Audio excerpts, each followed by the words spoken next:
આજે આપણે જાતિ ઓળખો એના વિશે જોશું.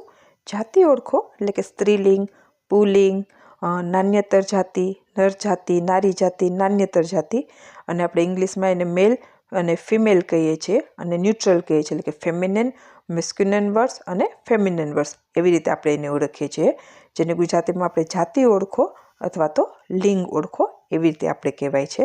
તો આજે આપણે એના વિશે જોશું. તો અહીંયા જે 3 ચિત્ર આપેલા છે એમાં આ છે છોકરો, આ છે છોકરી અને આ છે છોકરું. હવે છોકરો, છોકરી ને છોકરું, અહીંયા જે શબ્દ ના આપેલા હોય, આ શબ્દ ના આપેલા હોય તો આપણે ચિત્ર જોઈને કહી શકીએ કે આ છોકરો છે એટલે કે મેલ છે, આ છોકરી છે એટલે કે ફિમેલ છે, પણ આ છોકરું છે. હવે આપણને ખબર નથી કે બોય છે કે ગર્લ છે, એટલે કે છોકરો છે કે છોકરી છે, એ આપણને ખબર નથી, એટલે આપણે એને છોકરું કહીએ છીએ. અને જો અહીંયા આપણે કીધું એ પ્રમાણે કે ઉપર લખેલું છે તો આપણને ખબર છે, પણ હવે આ ચિત્ર ના આપેલા હોય ને ખાલી આ શબ્દ હોય તો આ છોકરો, આ છોકરી અને આ છોકરું એમ આપણને ખબર પડે. પણ હવે જે શબ્દ છે કે આ છોકરો છે એ મસ્ક્યુલિન વર્ડ છે કે ફેમિનિન વર્ડ છે, તો આપણને ખબર છે કે છોકરો એટલે બોય એટલે એ મસ્ક્યુલિન એટલે કે એ નર જાતિનો શબ્દ થયો. હવે જે છોકરી છે એ આપણને ખબર કે છોકરી એટલે ગર્લ, એટલે આપણને એ ખબર છે કે સ્ત્રીલિંગ એટલે કે નારી જાતિનો શબ્દ થયો. અને આ છોકરું છે આપણને ખબર નથી, એટલે આપણે એને કઈ જાતિનું છે આપણે કહી ના શકીએ. તો આપણે એ આજે આપણે શીખવાના છે કે આ જે શબ્દો છે એમાં કયો શબ્દ મસ્ક્યુલિન છે કે ફેમિનિન છે કે ન્યુટ્રલ છે, એટલે કે નારી જાતિનો શબ્દ છે, નર જાતિનો શબ્દ છે કે પછી નાન્યતર જાતિનો શબ્દ છે, એ આપણે જાણવું હોય તો આપણે કેવી રીતે જાણી શકીએ એના વિશે આજે આપણે શીખશું. તો હવે અહીંયા જુઓ, તો આ છે કૂતરો, આ છે બકરો ને આ છે વાંદરો. હવે આ ચિત્ર હોય તો આપણને ખબર પડે કે આ કૂતરો છે, આ બકરો છે, આ વાંદરો છે. પણ જો આ ચિત્ર ના હોય, આ પિક્ચર ના હોય ને ખાલી શબ્દ હોય તો આપણને કેમ ખબર પડે કે આ કૂતરો, બકરો અને વાંદરો છે એ મસ્ક્યુલિન વર્ડ છે, ફેમિનિન વર્ડ છે કે ન્યુટ્રલ વર્ડ છે, એટલે કે નર જાતિનો વર્ડ છે, નારી જાતિનો વર્ડ છે કે પછી આપણે નપુંસક અથવા કે નાન્યતર જાતિનો વર્ડ છે. તો એક સાવ સરળ આપણે જાણવું હોય તો આપણે કહી શકીએ કે કોઈની પાછળ આ ઓની જે વાવલ સાઇન લાગેલી હોય તો આપણે કહી શકીએ કે એ પુરુષ જાતિનો શબ્દ અથવા તો પુલ્લિંગ છે અથવા તો નર જાતિનો છે, એમ આપણે કહી શકીએ. અને કાં પછી આપણે એને કેવો, કેવી કે કેવું પ્રશ્ન પૂછે તો આપણે જાણી શકીએ કે આ કૂતરો છે તો કૂતરો કેવો, આ બકરો છે તો આપણે કહી શકીએ કે બકરો કેવો, અને આ વાંદરો છે તો કહી શકીએ કે વાંદરો કેવો. બરોબર છે? તો એ સેન્સ બનાવે છે. પણ આપણે જો દાખલા તરીકે આપણે એમ કહીએ કે કૂતરો કેવી છે તો એ આપણને સેન્સ નથી બનાવતો, બકરો કેવી છે એ પણ સેન્સ નથી બનાવતું, અને વાંદરો કેવી એ પણ સેન્સ નથી બનાવતું, એટલે આપણને એ ખબર ના પડે. પણ આપણે જ્યારે બોલવામાં એમ લાગે કે કૂતરો કેવો સરસ છે તો એ સેન્સ બનાવે છે. એટલે કૂતરો કેવો, હવે કેવો શબ્દ આપણે જ્યારે પૂછીએ તો એ નર જાતિ માટે અથવા તો પુલ્લિંગ માટે હોય છે, એટલે કે મેલ માટે હોય છે. તો આપણે એવી રીતે આપણે જાણી શકીએ છીએ. એની જેમ જ અહીંયા મેં તમને સમજાવ્યું કે જે પુરુષ જાતિ એટલે કે મેલ છે તેને આપણે નર જાતિ એટલે કે પુલ્લિંગ જાતિ કહીએ છીએ, જેમ કે છોકરો, કૂતરો, બકરો અને વાંદરો.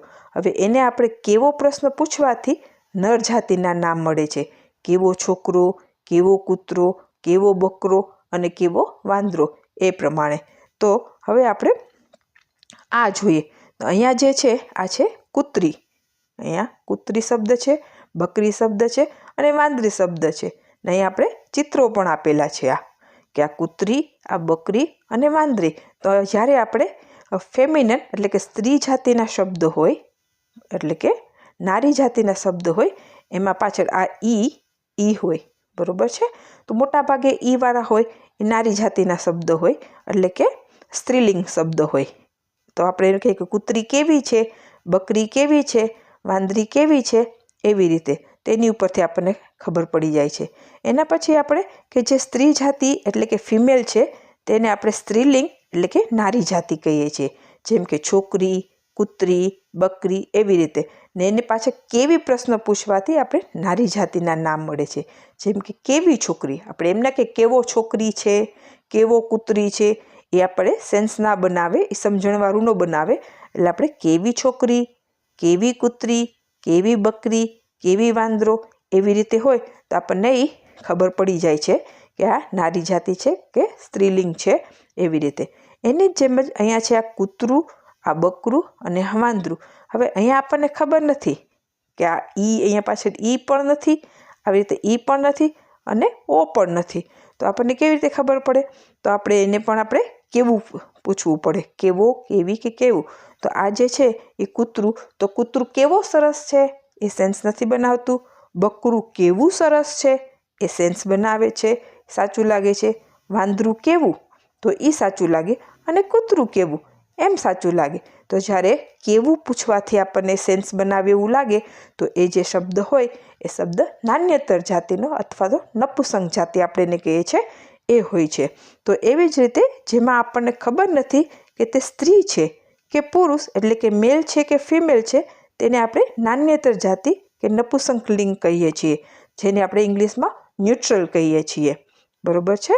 તો આ જાતિ આવી રીતે પણ ઓળખાય. હવે કેવું પ્રશ્ન પૂછવાથી આપણને નાન્યતર જાતિના નામ મળે છે, કેમ કે કેવું છોકરું, કેવું કૂતરું, કેવું બકરું, કેવું વાંદરું, એવી રીતે. તો એને આપણે નાન્યતર જાતિ અથવા તો નપુંસક લિંગ પણ કહીએ છીએ. હવે આ 3 જાતિ છે આપણે, નારી જાતિ એટલે કે સ્ત્રીલિંગ, પુલ્લિંગ એટલે કે નર જાતિ અને નાન્યતર જાતિ એટલે કે નપુંસક જાતિ એટલે કે ન્યુટ્રલ. તો હવે અહીંયા જુઓ કે કૂતરો, કૂતરી અને કૂતરું. કૂતરો, અહીંયા જે ઓ છે એટલે એ કૂતરો કેવો, અહીંયા ઈ છે એટલે કે કૂતરી કેવી, ને અહીંયા ઉ છે એટલે કે કૂતરું કેવું. તો આપણે એ પ્રમાણે આપણને ખબર પડે કે ઓ છે એટલે કૂતરો કેવો એટલે કે નર જાતિ એટલે કે મેલ છે અને એ પુલ્લિંગ છે. હવે કૂતરી કેવી એટલે કે સ્ત્રીલિંગ છે, નારી જાતિ છે. અને કૂતરું કેવું એટલે કે એ નાન્યતર જાતિ એટલે કે નપુંસક જાતિ છે. તો એની ઉપરથી આપણને ખબર પડે છે. હવે અહીંયા છે એવી રીતે બકરો, બકરી અને બકરું.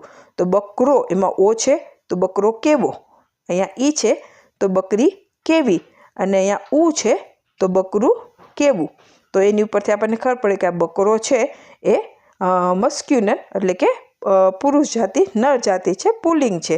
બકરી અહીંયા ઈ છે એટલે ખબર પડે કે બકરી કેવી એટલે એ સ્ત્રી જાતિ, સ્ત્રીલિંગ એટલે કે નારી જાતિ છે.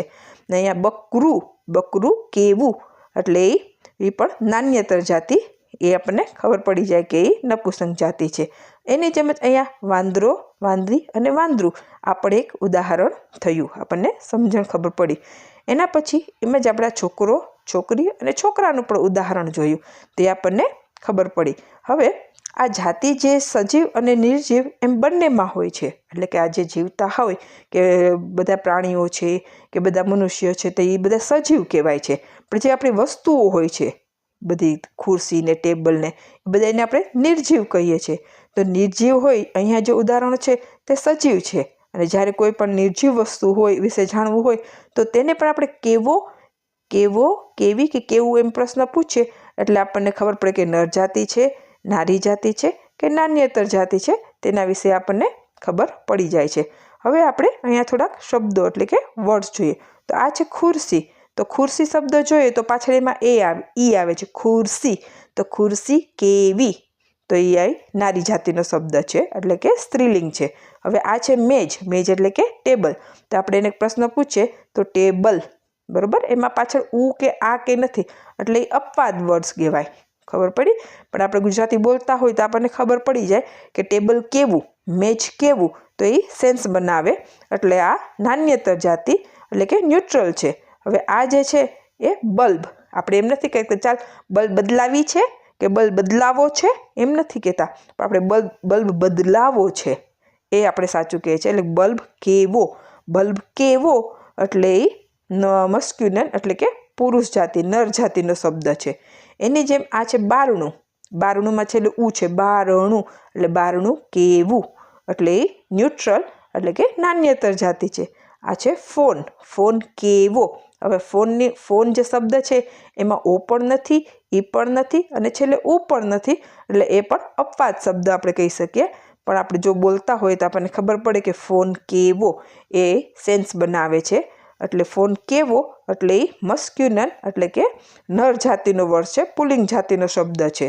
એની જે આ જે છે શબ્દ તો આપણે જે વચ્ચે છે પુસ્તક, એટલે કે આ જે છે એ ચોપડી. જો આપણે ચોપડી કહીએ તો ચોપડી, તો છેલ્લે એમાં ઈ છે. તો જે ઈ છે એ નારી જાતિનો એટલે કે સ્ત્રીલિંગ શબ્દ થાય. બરોબર છે કે ચોપડી કેવી છે એમ થાય. પણ જો આપણે અહીંયા પુસ્તક શબ્દ હોય આની માટે પુસ્તક, તો પુસ્તક ક છે, એમાં નથી, ઓ નથી, પુસ્તકો નથી, પુસ્તકુ નથી, પુસ્તકી નથી, પણ પુસ્તક છે એટલે કે પુસ્તક કેવું એ સેન્સ બનાવે.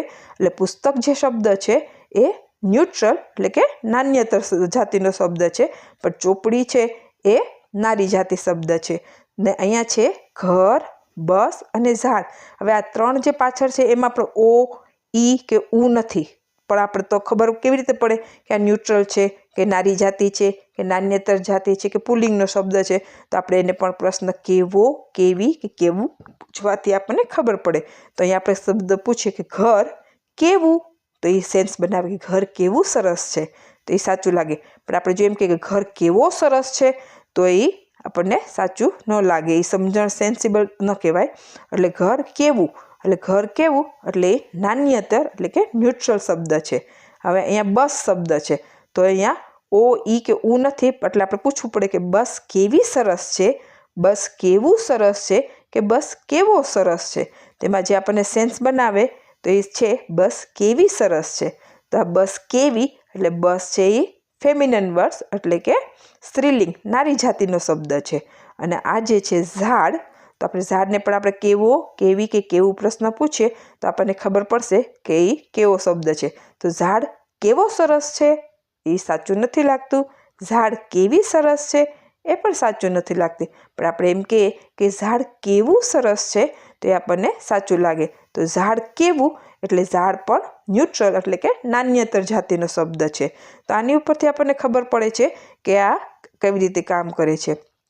હવે આ નિશાળ અને શાળા બંને શબ્દમાં પાછળ આપણે જોઈએ તો ઓ, ઈ કે ઉ નથી, તો આપણે એને પ્રશ્ન પૂછીએ કે નિશાળ કેવી સરસ લાગે છે, નિશાળ કેવો સરસ લાગે છે કે નિશાળ કેવું સરસ લાગે છે. તેમાં સૌથી વધારે જે આપણને સમજદારીપૂર્વક લાગતું હોય તો તે છે નિશાળ કેવી સરસ લાગે છે. એટલે નિશાળ કેવી એટલે એ નારી જાતિ એટલે કે સ્ત્રીલિંગ જાતિનો શબ્દ થયો. ને એની જેમ શાળા શબ્દ પણ એવી રીતે છે કે શાળા કેવી સરસ લાગે છે, એટલે શાળા કેવી એટલે એ પણ નારી જાતિ એટલે કે સ્ત્રીલિંગનો શબ્દ થયો. હવે આ શબ્દ છે મંદિર, આપણે જે ટેમ્પલમાં આપણે જઈએ છીએ એ, તો મંદિર શબ્દ છે એમાં પાછળ ઓ, ઈ કે ઉ નથી, એટલે આપણે મંદિરને પણ પૂછવું પડે કે કેવું, કેવો કે કેવી. તો મંદિર કેવી સરસ છે એ આપણે બરોબર નથી લાગતું, મંદિર કેવો સરસ છે એ પણ સેન્સ નથી બનાવતું, પણ મંદિર કેવું સરસ છે એટલે કે મંદિર કેવું એટલે એ પણ ન્યુટ્રલ એટલે કે નાન્યતર જાતિનો શબ્દ છે. એવી તો આપણે ખાસ અહીંયા સમજવું પડે કે આ આવી રીતે સ્ત્રીલિંગ જાતિ એટલે કે નારી જાતિ, પુલ્લિંગ જાતિ એટલે કે નર જાતિ અને નાન્યતર જાતિ એટલે કે નપુંસક જાતિ વિશે આપણે જાણી શકીએ છીએ. હવે ખાસ નોંધ એ લેવાની છે કે આપણને જો આ જાતિ ખબર હોય તો આપણે સાચું સમજણ પડે તેવું ગુજરાતી લખી શકીએ છીએ. અને જો ગુજરાતી ભાષાનો બોલવામાં ઉપયોગ કરતા હોઈએ તો આ બધું આપણી માટે ખૂબ જ સરળ થઈ જાય છે જાતિ ઓળખવી. અને ક્યારેક અમુક શબ્દોમાં અપવાદ પણ હોય છે, જેવી રીતે આપણે જોયા મંદિર, શાળા અને એમાં બધામાં. અને આની એટલે કે જો જાતિની એટલે કે લિંગની આપણે જાણકારી હોય ને આપણને ખબર હોય તો આપણે જ્યારે અનુસ્વરનો ઉપયોગ કરવો હોય એ વખતે પણ આપણને આ જાતિની ઓળખ ખૂબ કામ લાગે છે. તો આશા છે કે તમને સમજાણું હશે. અને જો કોઈ પણ પ્રશ્ન હોય તો ચોક્કસથી પૂછજો. અને આ જોવા માટે થેન્ક યુ.